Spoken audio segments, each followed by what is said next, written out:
Hello everyone, good afternoon and welcome to another edition of an Innovation Wednesday as part of the Smart Cities Challenge program of learning and knowledge.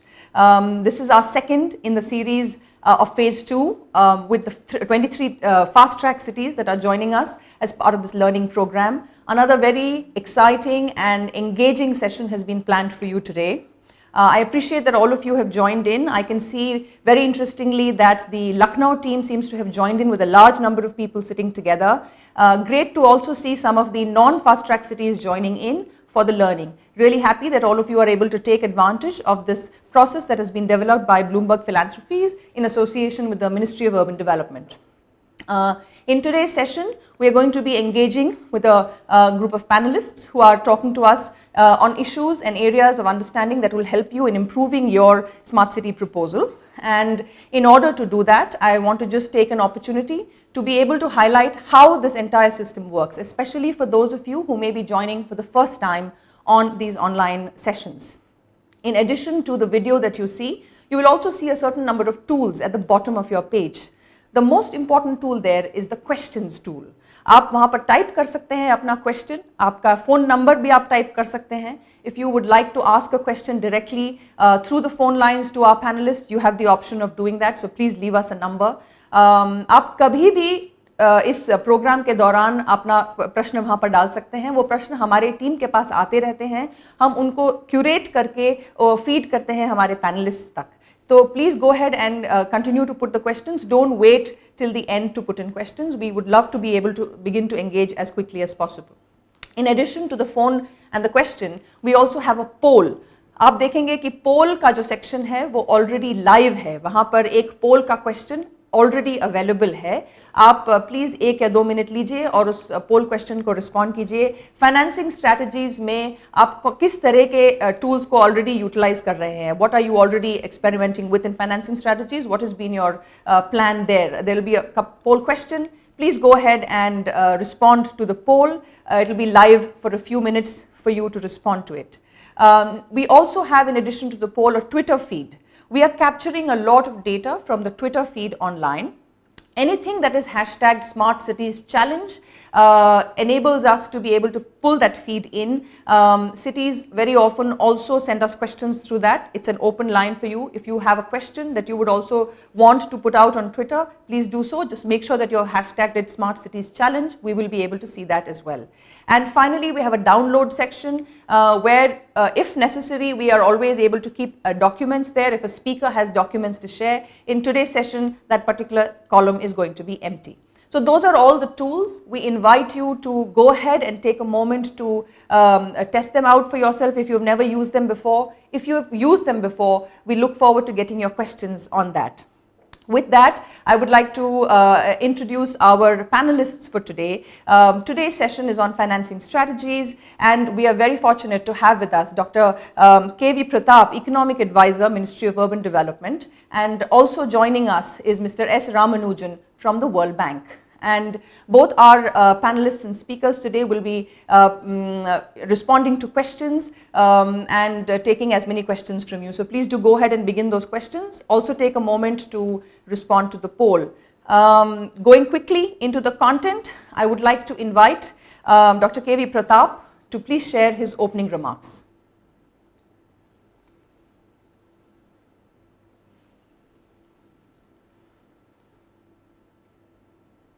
Smart City proposal. I have a small presentation for the participants, and let me open it up.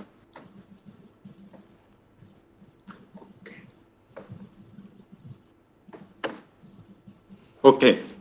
Now all of us, all the cities want the very best in terms of, for their smart cities, in terms of infrastructure, in terms of livability, etc. And it costs a lot of money. Now, what disciplines us is the amount of financial resources that are available. So the key objective is to develop a financially sustainable proposal. Now, quality urban services, as we know, if we want 24/7 water supply, electricity supply, it will come at a price. And the citizen consultation process, in a way, enabled the cities to choose the areas where this sort of contribution was coming from the citizens. But the problem is that the cost recovery for most urban infrastructure projects is poor. There are some exceptions, but water supply, typically the cost recovery in India is less than 20%. 20%. So obviously it has to go up, and there are challenges to it. Now, how do you manage it, given that you need the infrastructure, and the cost recovery is low? So part of the answer is that the center and state grants, like the 500 crores that are coming from the government of India, matched by the state and ULB, could take care of the capital costs. But we also have to provision for operation and maintenance. Typically, we lose sight of this very important area of expenditure, and with the result that most publicly procured projects suffer from O&M deficiency.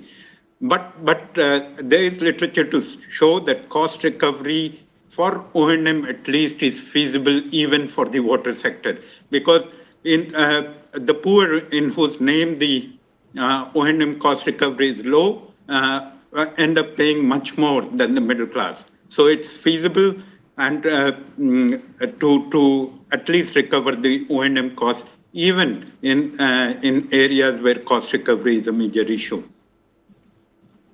Now, this is a small graphic of the capital cost. As say we want to rehabilitate the urban water supply system, there would be capital costs that would be required, and there would in the initial period, and there would be O&M expenditure for a long time period, typically 30 years, for example, for the assets to last. So provision has to be there for both capital costs and O&M expenditure. Because cost recovery is low, the grants can fill up the capital costs, and O&M and operation and maintenance expenditure can be recovered from the users. Now, we already saw in the smart city proposal and in the earlier discussions that have taken place with the city government, there's Government of India funding to the extent of 500 crores, which would be matched by the funding at the state and the ULB level. So cumulatively, the amount that comes from governmental sources is close to 1,000 crores. Now, the smart city proposals that have won, the average cost per smart city is about 2,500 crores. So the numbers that we have is that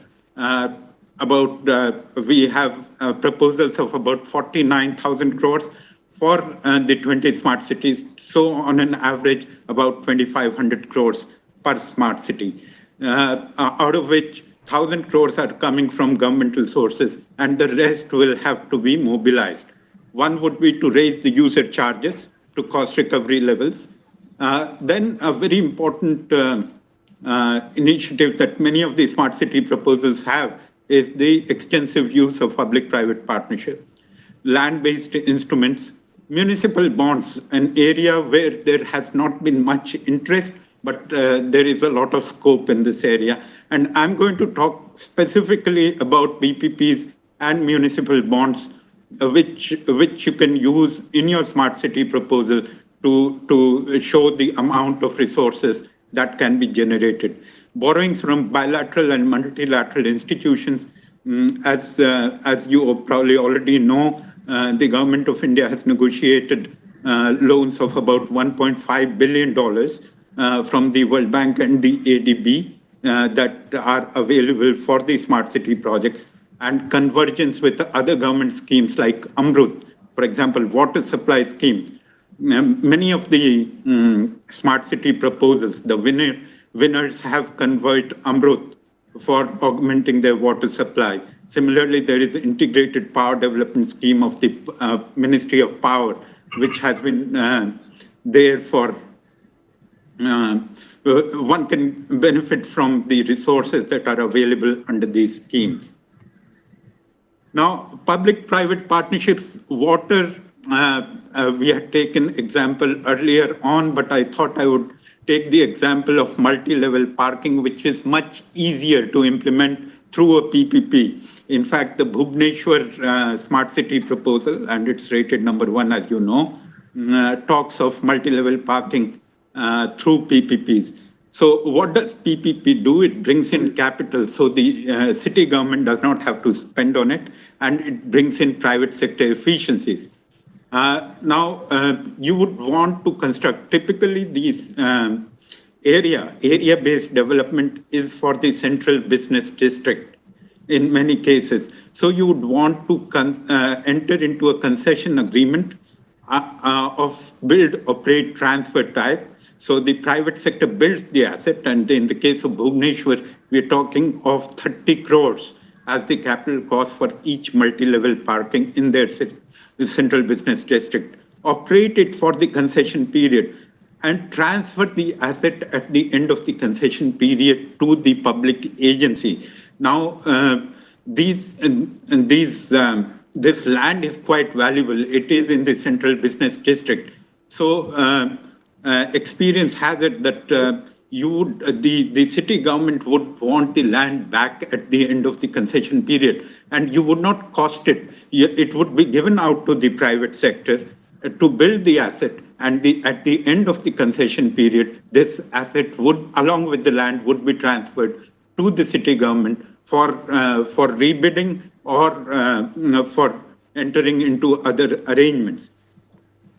You would want to transfer commercial and operational risks for operating this facility to the private sector. You do not want to give any revenue guarantees.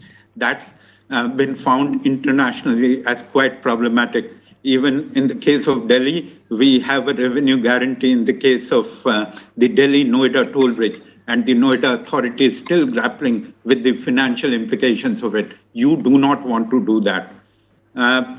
Competitive bidding is necessary because typically in the central business district, there would be monopoly in terms of parking areas for that area where you have this facility. So competitive bidding would ensure competition for the market and thus value for money to the public authority, besides ensuring transparency. You would also want to follow a two-stage bidding process where you check on the technical and the financial capacity of the private bidders at the request for qualification stage. And at the RFP stage, you would want a single bidding parameter. In this case, it could be the highest premium that can be paid by the private operator to the SPV. There would be a concession agreement which would cover responsibilities of the public and the private sectors, because you want to give them an encroachment-free area. There would be performance standards. It has to be a well-lit facility, for example.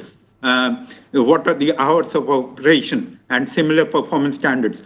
Parking charges should be indexed to inflation, and that can be part of your concession agreement itself.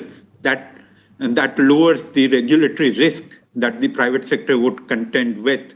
There should be termination clauses, because in many cases, the parking after the investment has been made, it's a sunk investment. You would want to give some sort of a comfort to the private sector by putting in termination clauses. If there is premature termination of the contract, what is it? What does the public authority pay to the private sector?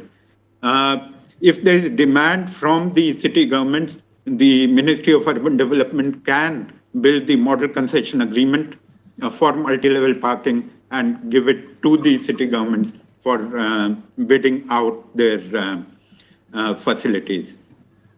Now, what is the rationale for PPP in multi-level parking? It's improving services. It's not privatization, because once you have the term privatization, it becomes very politically sensitive. You do not want to contend with that. So you would want to talk about improving services and revenues. The assets that the private sector would build would be transferred to the SPV at the end of the concession period. The regulation of parking charges would be by public agencies, either in the contract itself or the municipal body or the SPV. Aim is to improve services without public capital outlay and provide an additional revenue stream for the SPV. This will enable you, like there would be no clogging of streets because of unauthorized parking. It would improve the parking experience and it would improve the revenues that the SPV would have that can be used for other priority expenditures. I would also want to talk about municipal bonds. This has not been used too extensively in India till now, but there is an immense scope for using this instrument for mobilizing resources. So the municipal bonds market in India, the cumulative issuance of municipal bonds in India is less than 2,000 crores. By comparison, the municipal bond market in the United States is $4 trillion. $4 trillion. If you convert this 2,000 crore into, we're talking of less than 300 million. So you can see the scope that is there. Now, there have been 27 municipal bond issuances in India till now, out of which 16 have been there for the water supply and sewer system projects. Now, how do you secure the revenue streams for issuing municipal bonds?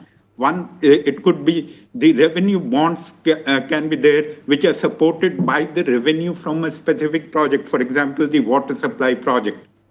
Or if the activity is not too remunerative, you can support it through taxation, like property taxes, and these are called general obligation bonds. What are the steps in issuing municipal bonds? One, you must identify the project, what type of issue you want, and this would depend on the financial viability of the project, whether you want to have a general obligation bond or a revenue bond. Do a financial analysis of the project, whether it's financially viable. Get credit rating done. In terms of the SEBI requirements, this is a requirement, and Bhubaneswar, which is the winner among the smart cities, plans to do it by April. Open an escrow account for making debt payments to investors. Now, there should be dedicated revenue streams for the investors. This is also a requirement in terms of SEBI guidelines. Disclose financial information for the last 5 years in terms of budgets, audited annual accounts, and raise money through private placement or public issue. Right, and there's some financial risk and mitigation strategies that the winning proposals have in terms of, like there is a payment risk. People do not even pay the agreed upon prices. So the citizen consultation that has taken place as a part of the smart city proposal development, that should enable you, because only those areas where citizens are willing to pay a higher price for better services would have been chosen. You want to build redundancy in your resource mobilization plans. In case of shortfall in revenues, there could be other revenue streams that can be tapped. And develop good PPP projects with balanced risk sharing between the public and the private sectors. You do not want to push all the risks to the private sector. With those words, thank you. Thank you very much, sir. I think those were very useful inputs, and I really appreciate the fact, and I'm sure all the cities that have joined in as well will be appreciating the specific examples that have illustrated the power of both the public-private partnership as a tool as well as the municipal bonds. And since there were some specific examples there, we really appreciate that. Thank you very much for your opening remarks, sir. I would like to now invite Mr. S. Ramanujan from the World Bank, who's joining us as our panelist today as well on financing strategies, to please share his opening remarks with our audience. Good afternoon. I will share 3 or 4 points, and these are largely excerpts from the winning proposals. First, if you look at the financing side of the winning proposals, there's a fairly wide range of project costs. So, for example, Ludhiana has about 1,100 crores, and Indore goes to about 5,000 crores. As Dr. Pratap mentioned, the average is about 2,500 crores, but there is a wide range. There are cities that have made conservative proposals. They have been part of the top 20. There are cities that have made proposals far in excess of average. They are also part of the winning list. So in a sense, although the average is 2,500 crores, each city has gone through a process to identify what are the components, what are the corresponding project costs, and the range seems to be reasonably wide, from about 1,100 crores to 5,000 crores. Now, if you look at the way cities are funding these, so the top 20 cities, 45% of the smart city costs are being funded through internal resources. So just to explain this, the smart city mission, the grants from the mission are only 37% of the project costs. About 18% comes from other government sources, but 45%, that is the red pie that you see, is being committed from the ULB itself. And as Dr. Pratap mentioned, there are several sources for mobilizing this 45%, and ULBs seem to have looked at all of these sources. So if you look at the split up of where this 45% is coming, about 1/3 of it, the purple pie that you see on the left hand side, 31%, that is coming from commercial borrowings, either through bonds or through banks. On the right side, the blue pie, 34% is coming from PPP, 27% is coming from land monetization, and about 7% is coming from the regular surpluses, the annual revenue surpluses that the ULBs have. So the winning 20 cities have estimated that they will have to mobilize about 60% of their contribution from PPP and land monetization. It has an element of risk, but it also shows that most cities, the winning ones, have gone beyond what is available within the ULB budget and have looked at sources that are new.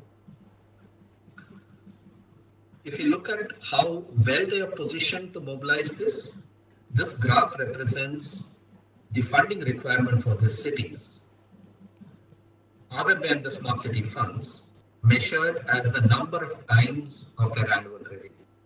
So if a smart city has 1,000 crores of funding requirement after considering the smart city grants, and if its annual revenue is 100 crores, the multiple is 10.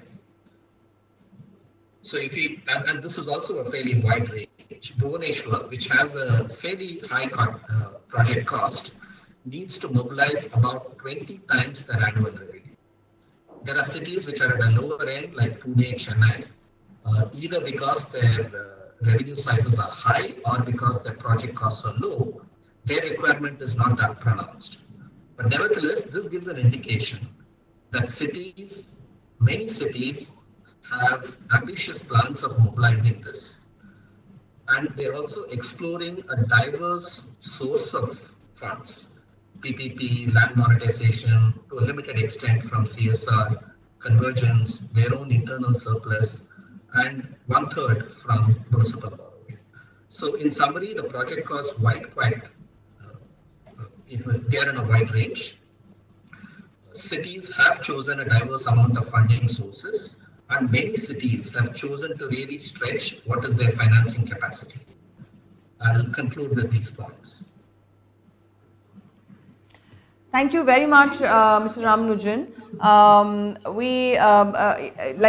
In addition to Dr. Pratap's inputs, I think these are very helpful as opening elements for our cities to be able to look at the kind of challenges that they may be having as they are designing their financing strategies. As you've rightly identified, and since this is round 2 and these are fast-track cities, they've already submitted proposals, and this is the second round that they're getting an opportunity to be able to work on them. It's an opportunity for all the cities to actually review what they have already developed as their financing strategies and perhaps learn a little bit from what the cities that have won have implemented and how they have thought about their financing and what could be examples from there. We are already starting to see questions that are coming in, and what I'm going to do now is to go into a question and answer round. We have a few questions that we have received already. We can also see that Mr. Rahul Singh, I think from Pasighat, is also keen to ask a couple of questions on the phone line. So our team will try and connect him and get him online. And while we do that, a couple of questions to begin with first, and then go from there. You've already shared, Dr. Pratap, you shared a lot of some examples, especially Bhubaneswar, which is the winning city of the first 20, and some great examples of how they are using both public-private partnership as well as the municipal bond. One of the questions that has come up from the cities is around the proposed appropriate financial convergence with other schemes. And the question is, what were some of the, are there good examples of how teams have actually converged finances and sort of demonstrated financial convergence across multiple schemes? And would you perhaps be able to share some examples and throw some light on how cities have done that? If that is possible, that would be a great beginning question, and then I will pose a couple of more questions. We'll possibly begin with Dr. Pratap and then Mr. Ramanujan's inputs. Now, given the size of the smart city proposals, it is necessary that a number of financing sources need to be identified and need to be tapped. Now, it all depends on the city's ability, like with, as to see how much scope each of these sources represents. In the citizen consultation process, it would have gotten some indication of what the, for example, starting with the user charges, what the citizens are willing to pay, for example, for 24/7 water supply or power supply. The average cost, the average the average revenue realization for DISCOMs in India is 4.5 per unit of electricity supplied. But that is for the for poor quality electricity in terms of, because there are frequent blackouts, etc. Now, this smart city area would, for example, be willing to pay 8 rupees. And that would represent, but there can be no standard template in the sense that what this percentage should come from the user charges. It all depends on what the citizens want and how much are they willing to pay. It is also extremely politically sensitive, because if you increase user charges on basic necessities, you have to consider the political sensitivity of that as well. But whenever you can identify revenue streams, and whenever there is willingness for people to say to pay the cost recovery charges, you can bid it out as a PPP. So while there cannot be any standard template of 20% coming from PPP and 25% from user charges, but all these elements need to be tapped depending on what the citizens want. Thank you, Dr. Pratap. Mr. Ramanujan, any thoughts from your end on this particular question related to convergence as a sort of an approach that they need to adopt? Sure. So there are 3 or 4 proposals that are reasonably common. The first is, of course, convergence with other urban schemes themselves, whether it is Amrut, where Hriday is applicable, Hriday, solid waste, etc. So that's the most common one and the most obvious one. But if you go beyond the urban sector, what cities seem to have done is by and large, they've looked at health, because there is a national urban health mission, which funds some components related to public health. There are several sources of grants for electricity distribution, that's from the power sector. IT is another area where other schemes of the government have also been incorporated into the smart city proposals. These are 3 sources, or rather 3 sectors that have been converged with the smart city: health, IT, and power distribution. In addition, another potential source of funds is from the 14th Finance Commission grants itself. Over the next 5 years, about 2,000 per capita is the estimated 14th Finance Commission grants. And some cities have indicated that they would be able to finance. They would either be able to repay a loan, or they would be able to allocate those funds for smart city development. So the urban sector funds themselves, health, power and IT, and the use of 14th Finance Commission grants. These are some of the common proposals that one can visualize. Thank you. Thank you so much. I'm going to take one more of the questions that has come in through the portal, and then we will take on a telephone question. The second question that we got a few inputs around were in the proposed plans and strategies by the winning cities and how they demonstrate mitigating the probable financial risk involved in the smart city proposal. So risk mitigation strategies, what are some good examples and what are you seeing as methodologies that the winning cities would have adopted? A few examples of that would also set the pace for more questions to follow. I'm perhaps going to this time also begin with Dr. Pratap and then Mr. Ramanujan. In the case of Bhubaneswar specifically, they have built a lot of redundancy in their total financial resources. Like while they talk of about half of their plan being financed through PPPs, they also say that in case some of this does not materialize, there is funding available through multilateral institutions and they have a ADB project running. And they also talk about the city infrastructure development fund that they are creating for this purpose, and they haven't allocated at the moment any funds from this fund for the smart city proposal. That is also available. That is one. And secondly, you would some sort of risk mitigation is already there because of the citizen consultation process, because only those areas are getting their areas developed into smart cities where there is willingness from the citizens to pay for higher services. So these are the two things that I wanted to highlight.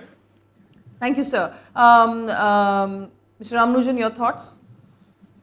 Just a couple of points. I think one is a good risk mitigation strategy is to avoid making assumptions that are unlikely to hold.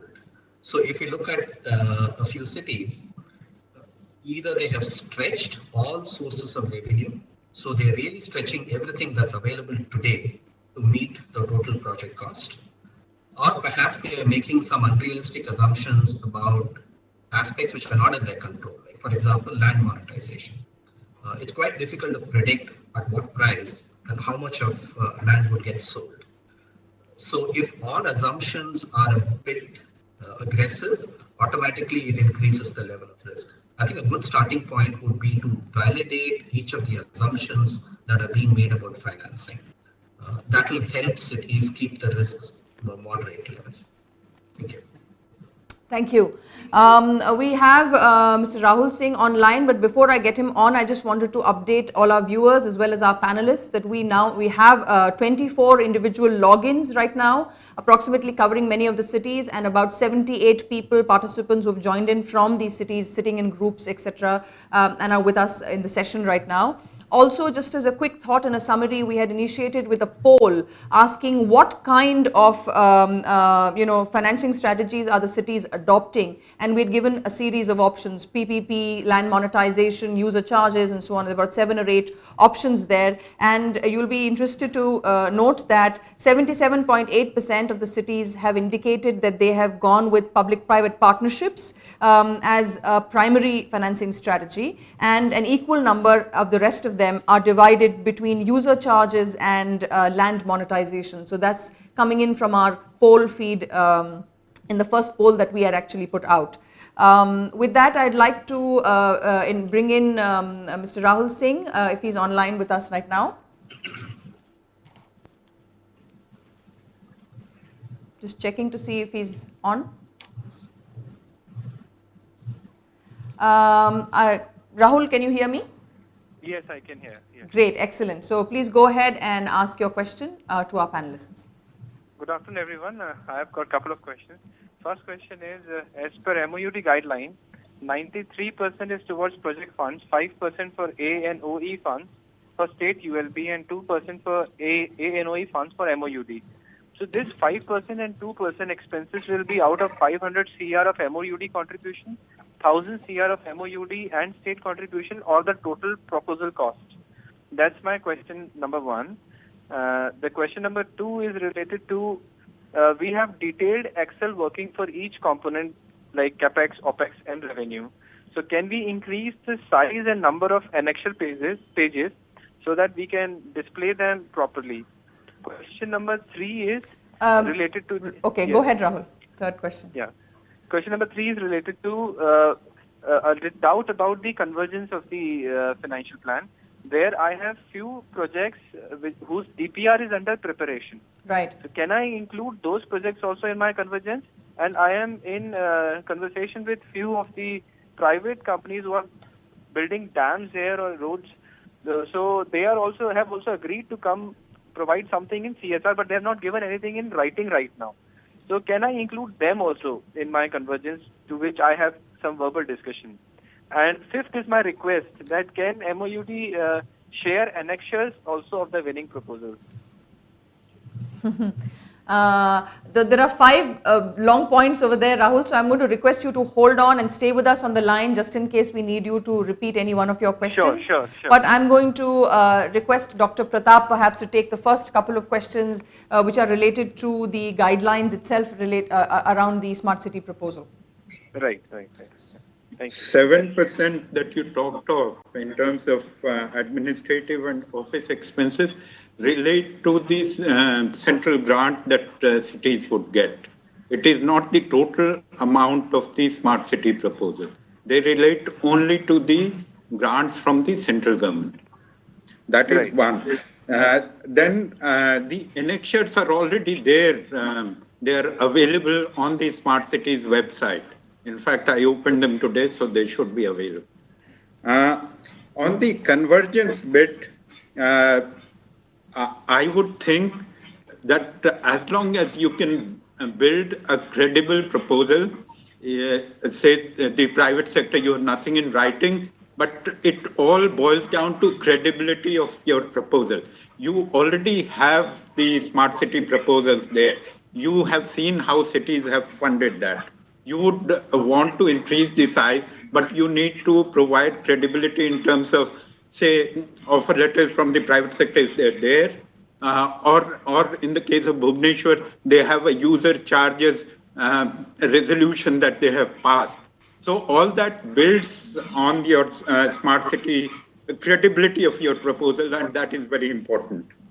Yes. I seem to miss the other questions.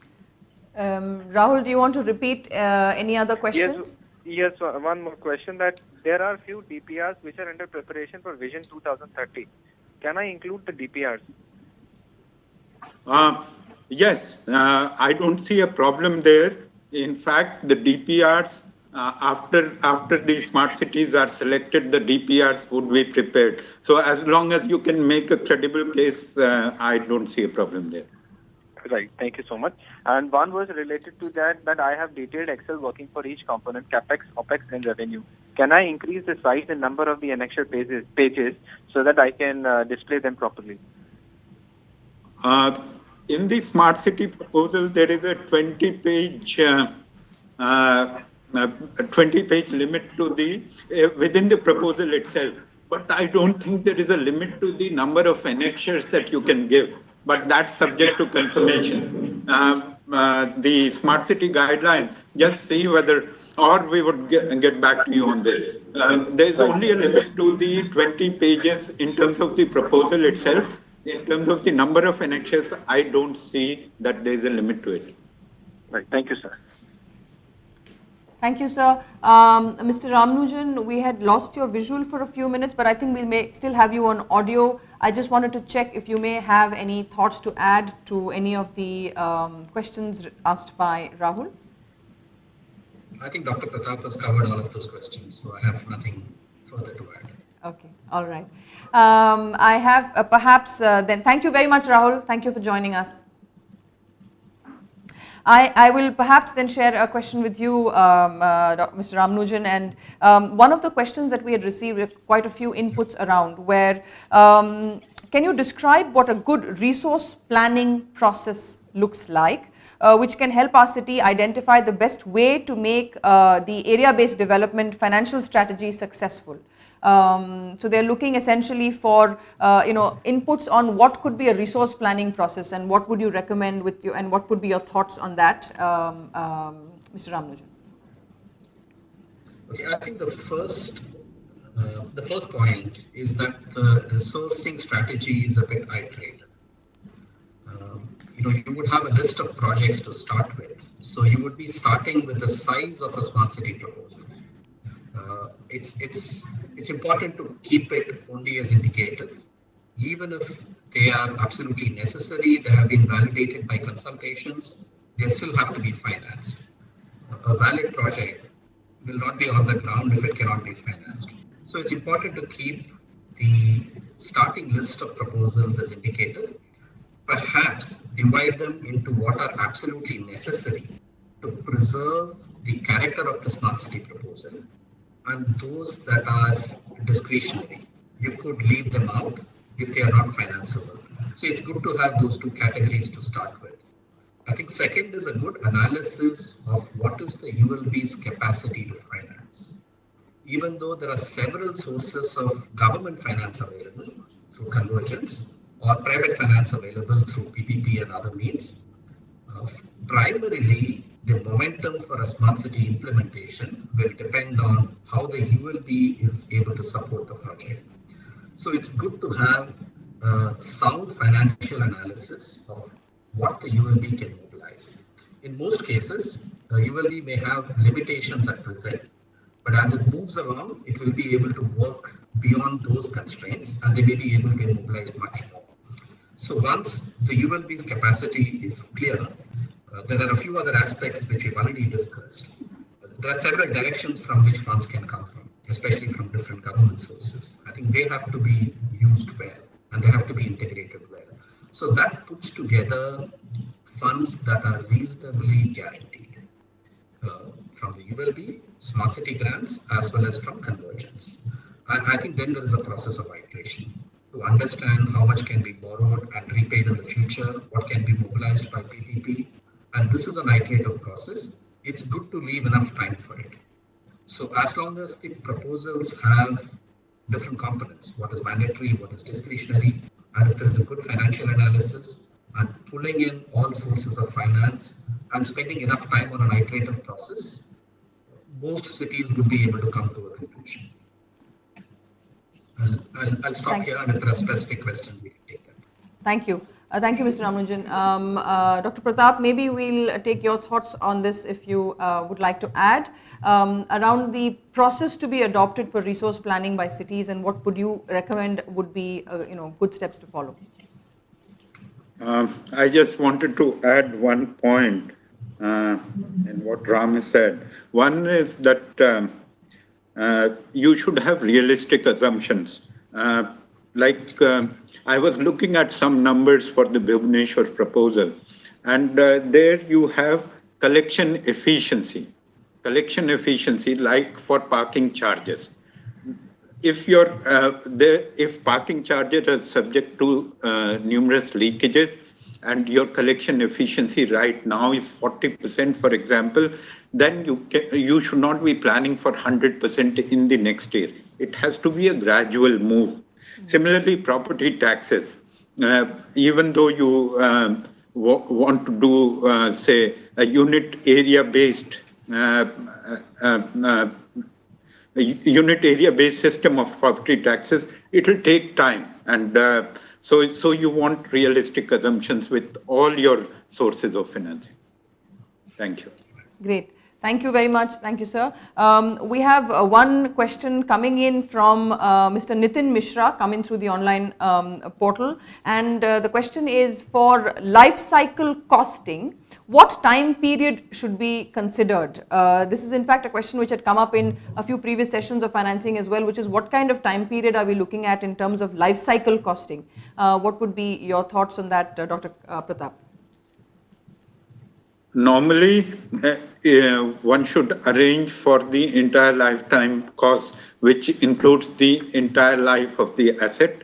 but that in the case of urban infrastructure could extend to 30 years or more. So at least at a minimum, I would think that 10 years is at the minimum you would want to plan for that. Great, thank you. Ram, over to you. Maybe perhaps you had a few thoughts to add to this. And I'm sorry if I missed that you may have had some thoughts to add to the previous question as well. Over to you. Yeah, so let me just add to the last answer of Dr. Pratap. At the cost of repetition, I think he made a very, very valid point. Making the right assumptions is one of the fundamental steps to the resource planning. He's talked about assumptions from one city. I have also seen an assumption from another city where every tourist would be charged 200 or 300 rupees per night, and that would be collected from the hotels. Those are assumptions which are A, very aggressive, and B, which are very difficult to actually implement or enforce. So making the right assumption is a very fundamental step to the resource planning. I'm saying it at the cost of repetition. So I would pause just with that. Great. And in your life cycle costing, did you have a thought on that? Okay. So I think 10 years, if you're looking at making a plan for the smart city proposal or for the sustainability of the smart city SPV, I think 10 years is a good time. There are also situations where cities do a life cycle cost to evaluate a technology or to evaluate a design, build, operate bid from the private sector. In those circumstances, the life cycle would have to match the cost of the life of the technology or the life of the project. For example, if it's a treatment plant, then the evaluation of bids for a treatment plant on a life cycle basis would have to look at the reasonable life of the treatment plant, which could be 10 years in some cases, 15 years in some other cases. But if you're looking at planning the sustainability of the smart city SPV, 10 years would be an optimum time. Thank you. Thank you. I think as a segue from that response, perhaps, and another follow-up question on that we've received is, and it's linked to that, and therefore I'm connecting it to this, which is, can you describe the approach a winning city took to develop sustainable proposals? How does a city go about estimating appropriate amounts and types of funding? So sustainable funding, we've talked about the life cycle costs, and you're talking about 10 years. And one of the questions we've talked about is how do you do the resource planning, and it is an iterative process. But the other follow-up question to that we seem to be seeing here is how do you develop sustainable? What is sustainable? How would you develop a sustainable proposal, and what would be your sort of recommendations for a city to adopt in terms of a process and an approach for that? Ram, you want to start? Yeah, go ahead. Yeah, okay. So I think the first step is having a reasonable project cost. The reason I showed the range of project costs was to illustrate that it's not necessary that the winning proposals are too expensive or too conservative. There's a fairly wide range, which means that what has probably been evaluated by the team that did the evaluation, they probably went beyond the first level of indicators. And as Dr. Pratap said, looked at the credibility of the proposal. It's possible that a 1,200 crore proposal has all the elements that are required. They've probably done more with that amount of money. It's quite likely that some other city has taken 3,000 crores to do it. Maybe because they covered a larger area than required or larger area than what was mandatory. So I think a good starting point is to have a clarity on what can be spent. I think that probably would solve about 60% of the problems. I'll request Dr. Pratap to add, and then I can come back if there are some other issues. Okay. I'd like to talk about financial sustainability. To start with, if you want a PPP, you want to assure them of a sustainable revenue stream.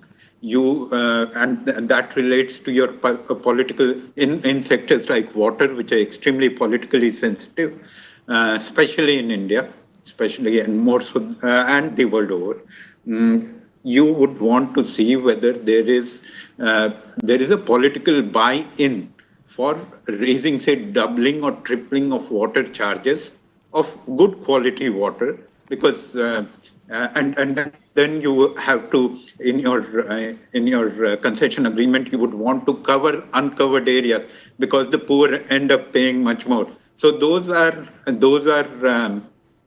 elements of political sustainability that you would want to publicize also, because at the end of the day, changing from a grant-based financing of cities to more commercial principles requires political buy-in. And you would want to publicize that you have technically improved the services, but there are gainers all over, including the left-out population, which generally, because of low-cost recovery, generally gets rationed out. So you would want to do that. And there are examples across the world, especially in Philippines, which has a very successful water project. It's run by Manila Water Company, where many of the challenges that we face in Delhi, for example, were there. But despite the political sensitivity, you have an example of a well-run water project as a PPP. So you would want to, political sustainability is one, financial sustainability is another, and both are related. Thank you, sir. Ram, I just wanted to check if you had any follow-on thoughts to that. Yeah, I'll just add one more element. Sure. If you look at the winning proposals, one area where, when we see the proposals, what is quite clear is that the smart city SPV seems to be making operational losses for a fair amount of time across a number of cities. I think that's one area where the fast-track cities can actually strengthen their proposal. It's not just enough to be able to mobilize the capital cost. The SPV will have to run. But if the SPV is mirroring the same financial situation as that of the ULB, there's no advantage of having set up the SPV and making it run. So I think one area where fast-track cities could spend a bit more effort is in identifying how the smart city SPV itself could have an operational surplus. And one area that seems to have been not worked on very strongly earlier is the allocation of revenues to the SPV from the ULB. There are only a few proposals that have said that this is the smart city area, and the taxes and the user charges that are coming from citywide services, we would allocate a certain percentage of that to the smart city SPV, either based on area or based on population. I think that's an additional source of sustainable revenue for the SPV, and which would make the proposal look more credible. That's another area that I wanted to highlight. Thank you. I'll perhaps take one more question, and then I think we also have a phone-in question from Raipur, which our team will now try and link in. But before that, we have a question from the Lucknow team. Mr. P.K. Srivastava from Lucknow asks, how do you suggest to take scaling up the smart city mission from an area-based development proposal, which is what they would have proposed, to an entire city in terms of financing? So when they need to scale from what they will build in an area-based solution and they want to replicate it and scale it across the city, what would you recommend could be the strategy for that from a financing perspective? Perhaps maybe we can again begin with Ram, your thoughts on that, and then Dr. Pratap. Okay. I'm not sure whether it's necessary to scale up the smart city proposal to a city level from a financing perspective now. Was that the question? I think the question is that if whatever they develop right now under the smart cities competition process and the funding that they are getting in the proposal, having implemented that successfully over a period of time, the city will need to scale it across the city. It may be beyond the mandate of the current proposal itself, but what would your thoughts be when they do want to scale it across, not related only to the proposal, but I think in their long-term strategy? I think what's clear, if we just look at the first data point that I had shared, even for a limited smart city area, about 40% of the funds are coming from the smart city proposal, and another 18% are coming through conversions. So about 55-60% of the funds are actually coming from the government, even for a restricted area that's applicable for the smart city proposal. So I think I would feel it'll be good if the smart city proposal is made credible and financeable. There will be challenges for scaling it up to a city level, especially for something like Lucknow, which is which is well in excess of 2 million. Uh, Perhaps my thought would be to park that question till the financial credibility of the first proposal is well established. Great, thank you. Dr. Pratap, would you have a thought on that? Yes, just to add to Ram's points. One, it was the very idea of a smart city. It's based on that 31% of the Indian population lives in urban areas. It contributes 63% to the GDP. So already the productivity of each urban dweller is 4 times that of a rural dweller. Now, we also know that smart cities, the cities in India, urban areas in India are deficient in terms of infrastructure, in terms of livability. So the idea was to develop them through infrastructure and improve their livability so that urban living becomes a pleasant experience. But it was also realized that if we plan for full cities, for example, New Delhi or Lucknow, it would be unaffordable. So the idea was to start small, demonstrate success, and then there would be a political buy-in to spread this message across the city and across cities which have not been included in this smart city grouping. So it is very essential to demonstrate success in the limited area of smart city so that you go ahead and spread it further. Thank you, sir. I think that highlights also very crisply the whole focus on trying to get to quick wins and successes with, starting small and being able to implement in success there, and through that creating a buy-in that allows the whole idea to be able to grow within the same city and also between cities which are not yet part of the smart city challenges yet. So thank you very much for both the responses on that. We have the team from Raipur online with a question specific to their city, and we will just bring in the team from Raipur. Hi, can you hear me? Yeah, hi, I can. Hi, please go ahead and introduce yourself and then do share your question.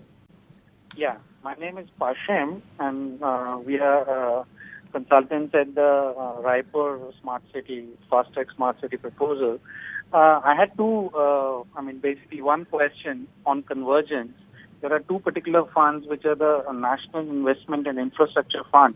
It's a 40,000 crore fund which was recently created. What are the possibilities of converging with this fund? The second is there is a FAME fund with the Department of Heavy Industries, which is essentially speaking for e-buses or electric buses. But what are the possibilities of it being used for e-rickshaw also, or some other smaller medium of transport which is electrical based? Thank you for your questions. Dr. Pratap, perhaps you may like to respond. The existing schemes of the ministries, you referred to the scheme of the Ministry of Heavy Industries, it would have certain guidelines, and one would have to be guided by those guidelines. I would not think that the funds available for e-buses would be available for e-rickshaws, but one would have to look at the guidelines, and they are binding. So till the time you can demonstrate that more can be done through making changes to it. On the second bit, on the National Investment and Infrastructure Fund, that has been created. This CEO has probably been selected or is in the process of being selected. But in terms of the projects that it can fund, it talks of commercially viable projects. This is a very crucial term that has been used. It has to be a self-sustaining model. And so commercial viability in urban infrastructure projects at the moment is quite limited, but there could be segments where they are commercially viable and they can be but the scale of these projects could be minimal. So one, the systems aren't developed as of now because it's in the process of getting established. And secondly, whether it would meet the requirements of the guidelines associated with the NIIF in terms of commercial viability. So one would have to study those before posing projects to them. Thank you, sir. Ram, would you like to add any thoughts? Convergence and this whole aspect of trying to be able to build that into their strategies has been a question repeatedly actually across both the first phase as well as now. Okay, so I just wanted to make a differentiation between convergence and a financing source. NIIF is a financing source. A municipal bond or mobilizing investments through PPP, they are financing sources. And I think in convergence, the objective is to make sure that the area that's identified gets the benefit of all forms of government funding, urban, state level projects, central level projects, different schemes, different missions. I think convergence, the push is to make sure that the pilot area absorbs all forms of funding that's available and committed from various sources. So convergence is integrating projects where funding is already available, largely from government sources.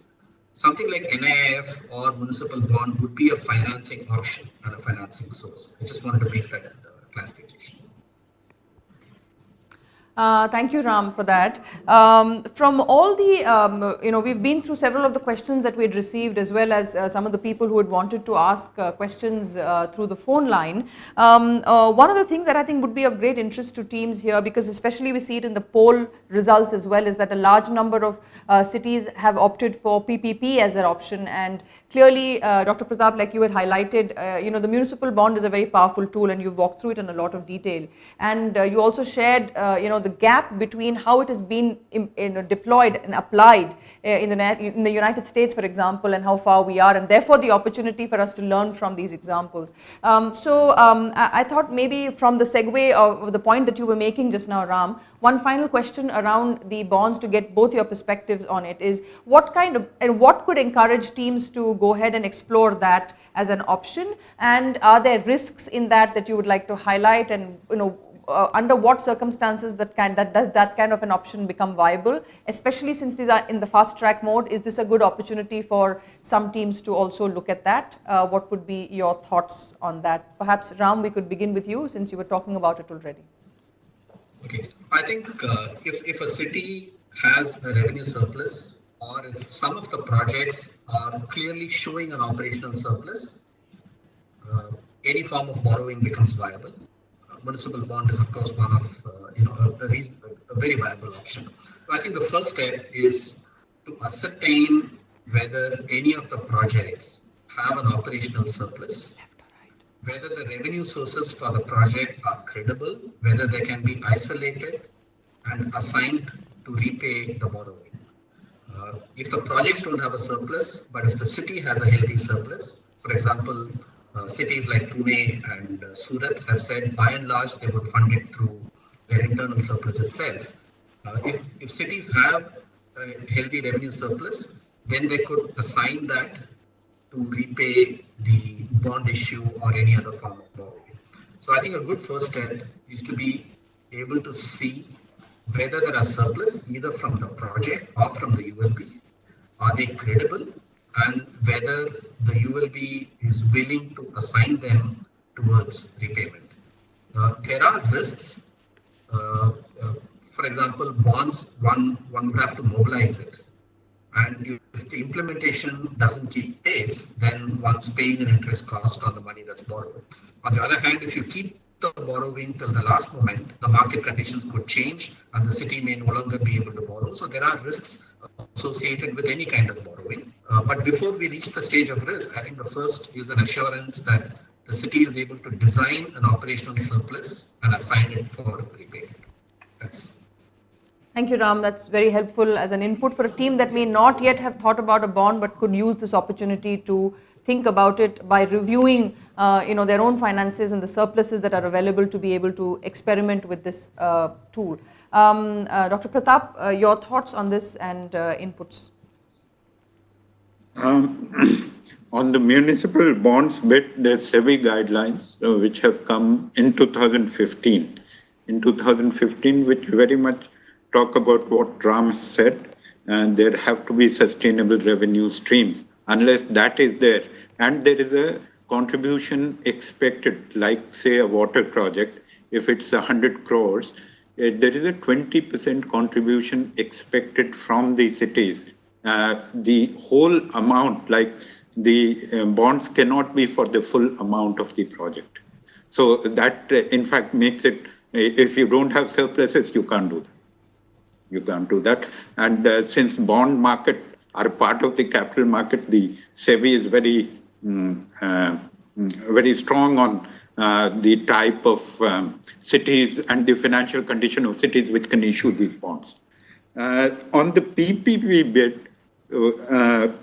though say water provision is politically sensitive, there are other areas which are not so politically sensitive, like solid waste. Solid waste, there is immense need. The private sector is providing solid waste management in some cities, but it can be scaled up, provided the contracts are viable enough for the private sector to invest. It could be a win-win situation. There would be very low political sensitivity in, say, solid waste or wastewater reuse. Again, as water becomes scarce, this area would open up, and it would be subject to much less political sensitivity. Of course, parking is self-sustainable. So all these areas which are not politically sensitive could be used by the cities. Great, thank you. We are closing in now. We have gone through many of the questions that we've received so far.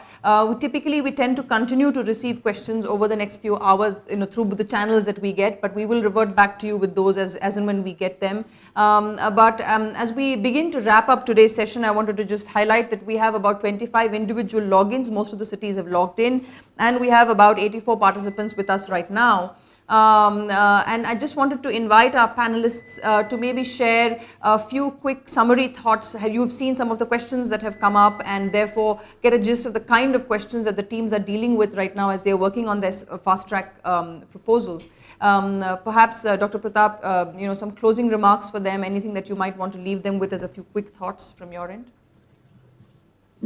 Realistic assumptions, credible financing plans. Those are very important. We might wish for the moon, but it has to be tempered.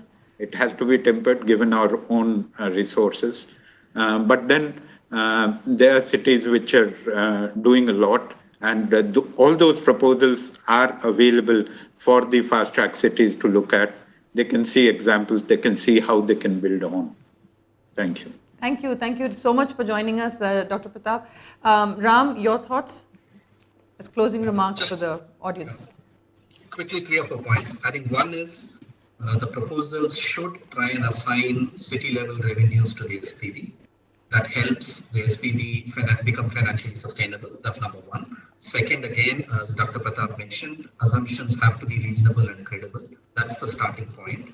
And the entire credibility gets established by the reasonableness of the assumptions. And I would urge it as much as I can. Third, it will be good to have specific proposals on PPP or borrowing instead of a general statement that we would mobilize X thousand crores or we would do this project through PPP. There has to be a specific proposal on how it would actually get implemented. Those are the 3. And I think the fourth, a credible smart city proposal should also have a financially sustainable smart city SPV. That's necessary. It doesn't look nice when the smart city SPV is in an operational deficit, but if the proposal is several thousand crores. Those are the points that I would like to share. Great. Thank you very much. Very detailed, and I think very, very relevant inputs for our teams. In many ways, these 23 cities are very lucky that they have an opportunity to actually spend time with all of you, and hear your thoughts, gain your learning from your insights, and be able to incorporate some of these thoughts again into their proposal in consultation with their advisors, the mentors that are working with them, consultants that are working with them, perhaps if necessary even have discussions with the citizens from where they have actually built these visions. So it's a great opportunity for these cities to be able to rethink those plans, make it more credible, as you're saying, and really link it to sustainability, both financially for the SPV as well as for the ULB. So thank you very much again to both our panelists for joining us through the webinar today. It's not always easy to be able to not be speaking directly to an audience, but I really appreciate that both of you have taken the time to have answered so many of our questions. Also a big thank you to all our participants who've joined in from multiple cities. There's a poll that is now live again. We would really like your feedback on whether this was a useful session. You can also leave us a comment in the question box if you found any specific aspect to be particularly useful. Again, like I said, question lines are open. Please do send us any further questions either through this or through the Twitter hashtag.